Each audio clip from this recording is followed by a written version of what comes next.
যে চিত্রটি অঙ্কন করলাম, এই চিত্রের এখন আমরা অঙ্কনের বিবরণ দেখব। এই অঙ্কনের বিবরণ তোমরা সর্বদাই মনে রাখবা, সম্পাদ্য যখন চিত্র অঙ্কন করবে অঙ্কনের বিবরণ কখনোই মুখস্থ করবে না, সবসময় চিত্র থেকে অঙ্কনের বিবরণ সুন্দর করে লেখার চেষ্টা করবে। তো সেই জায়গা থেকে আমি সামনে রেখেছি আমাদের শিক্ষার্থী, নবম শ্রেণীর শিক্ষার্থী মিমিকে।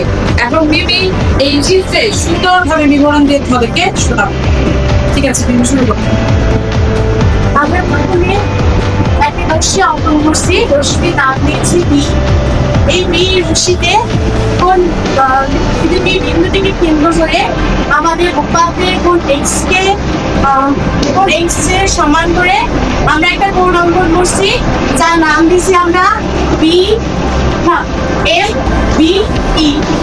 এম বি ই কোণ অঙ্কন করার পরে আবার বি বিন্দুটিকে কেন্দ্র করে আমরা একটা লম্ব অঙ্কন করছি, যেটার নাম দিচ্ছি আমরা পিবি। পিবি লম্ব বি অঙ্কন করি। আবার এই পিবি রশ্মিতে আমরা হচ্ছে এই উচ্চতা সমান করে বিকিউ অঙ্কন করেছি।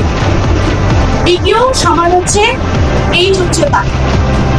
এবার এই কিউ বিন্দুকে কেন্দ্র করে আমরা একটি লম্ব অঙ্কন করছি। লম্বটি হচ্ছে আর কিউ লম্ব বিবি। আর কিউ লম্ব বিবি অঙ্কন করার পরে আমরা বি সমান করে বিএন রশ্মিতে বিএন অংশ কেটে নিই। কিউ আর এবং বিএন রশ্মি পরস্পরকে এই বিন্দুতে ছেদ করে। এই বিন্দুকে কেন্দ্র করে বিই রশ্মির উপরে একটি বৃত্তচাপ অঙ্কন করি, যা যথাক্রমে সি এবং ডি বিন্দুতে ছেদ করে। এবার সি এবং একমাটি যোগ করেছি। এখন এ বি সি এবং এ বি ডি হলো উদ্দিষ্ট ত্রিভুজ।